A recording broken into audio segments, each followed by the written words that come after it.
Happy Tuesday, everybody. What I want to talk to you guys today is something that's kind of haunting me from yesterday. And I'm making my lunch, so mind the water boiling, I guess. But so yesterday, it was an extremely hot day. When I got to work, the real feel was 106. And we get there, luckily there's a decent breeze or whatever, but as you guys know, I work inside as a welder, so you have a lot of gear on, and it gets very hot. Well, in the last winter time, they implemented some onesies or a full body jumpsuit. And and it's made the heat extremely difficult. Well, to counteract that, right, because OSHA came in, or sorry, a heat stress expert came in and said that it is a 7-degree difference. So instead of our heat break starting at 82, we're 7 degrees lower. Well, to try to change that, they gave us these chill vests, which are a vest. You got 2 ice packs. Get down right now. Get down. Down. You got 2 ice packs in the front and 2 ice packs in the back, and that's supposed to cool us down. Well, the heat stress expert said no, that doesn't work that way. You can't do that. Well, they disregarded what he said, and there's a grievance being filed on it. But they claim that it does. Well, we get there, they pushed our hours off until 6, so we started 2 hours later than normal because they thought we'd beat the heat. So we start work, and it was hot in there, super hot. We got our chill vests on, which everybody's claiming it doesn't work. It keeps you cool for about 30 minutes to an hour, and then as they melt, it becomes an insulator and makes you hotter. So we're wearing a extreme amount of clothing now, and there's no air movement flowing over our arms or body to help actually cool our bodies down. They just gave us these vests. So we started at 6, so 7:05 I'm walking up to get a drink, and as I'm walking up, a guy named Dylan points at one of my friends, Tanner. And Tanner's sitting there, and he has his hood flipped up, but there's a grind shield. And it's all fogged up because it's so humid in there. That's what happens when you flip them up because of our cooled helmets with the warm air. And I go up to him, I'm like, hey, what's going on? Trying to figure out. He's just going like this, rubbing his chest, kind of making some weird noises, like, like he's in pain. So I'm trying to talk to him, he won't respond, so finally I grab his helmet and I go to flip it up, and it didn't pop up, so then he flipped it up. And when he flips up his helmet, his eyes are bloodshot and there's tears running down his cheeks. And like I said, he's rubbing his chest, so my friend Eli comes over at that same time, and I'm like, Eli, we gotta get his belt and helmet off. We gotta go, like he's having issues, he's grabbing his chest, like whatever. So we get his belt off, I start to walk him over to my supervisor, Dave, who is a first responder. So as I'm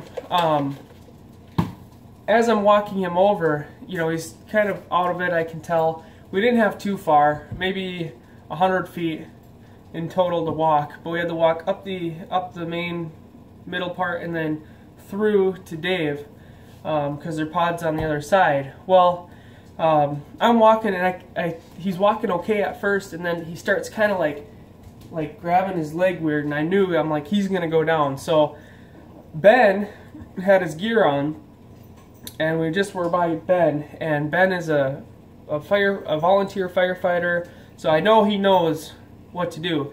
So he had all his gear on, which means he was tethered, but he had enough room, so I'm like, you gotta grab him right now, I gotta go get Dave, he's going down.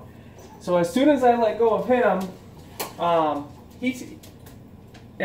to grab Dave, Ben goes and grabs him, and as Ben grabs him, he goes down on one knee, and then he's like trying to hang on to himself. Well, I go to Dave and I'm yelling, Dave, you know. I hear Ben in the background yelling, and Dave, he's like 65. He's about ready to retire. He like jumps out and starts running, and by the time Dave gets there, we're laying Tanner on the ground. Tanner's starting to essentially go to sleep. It's really a not good situation at all. So now we got Dave there, Ben's there. So at this point, people are seeing, so people are starting to kind of come around, like, how can we help? What can we do? We got guys running to go get fans. I took my ice packs out. We've laid ice packs on his chest, but we didn't want super cold ones. Mine were half melted. We put them on his chest. We get someone else's helmet and set the air on him, and we we had a knife. We cut his onesie off. I mean, it was just like, you know, we got to get this guy cooled down. We got one guy trying to keep him awake. We got Ben answering him, asking him questions like, what's the date today? Who's the president? Trying to keep him alert because he's about ready to fall asleep, and we don't know what's going on. All I know is that he was grabbing his chest and that he's only been working for an hour. So they call the police, get an ambulance out there. He was being a little more responsive. Like I said, this is a friend of mine, right? I mean, I know Tanner. I've worked with Tanner for 3 years now. I mean, this is awful. And the funny part about all this is he normally likes to have his coverall zipped down, and he got written up for it. He got in trouble because he was trying to cool himself down. And so they essentially forced him into this whole entire deal, which is just awful. So now Tanner has, I've been in contact with him, luckily, but he stayed the whole night in the hospital. They're doing tests on him today, and I hope he's okay. But yeah, so if you guys are working in the hot heat, after that, right, I'm the one that grabbed him and tried to get him help. I'm just like shaking like mad because it's like, here's my friend, and I don't know if he's gonna die. I don't know what the heck's going on, right? All I know is he's grabbing his chest, and I've yet to hear what it actually was. Was it heat stress? Was it dehydration? Was it an actual heart attack or some sort of a stroke? He's not a small guy. He's probably 300 pounds, and I know his diet's not the best. He likes to drink a lot of Red Bull, and I know he doesn't eat the best, you know, and that's fine. I'm not saying that's why, but I'm just saying that that is the type of stuff that freaks me out. So if you guys work in the heat, make sure that you take it easy.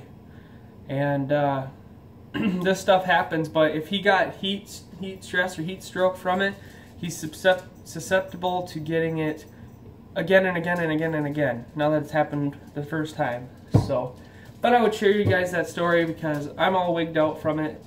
I did not think about it yesterday. I won't stop thinking about it until he comes back and I know he's okay. I was gonna visit him in the hospital, but I think they're trying to get him out, and he's doing all those tests, so I don't want to bother him.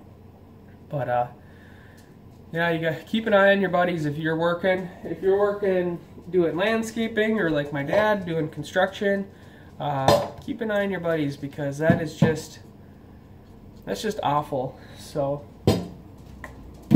anyways, I wanted to get this off my chest because it's been haunting me now for a whole day, and I just want him better. So alright, thanks for watching. Take it easy.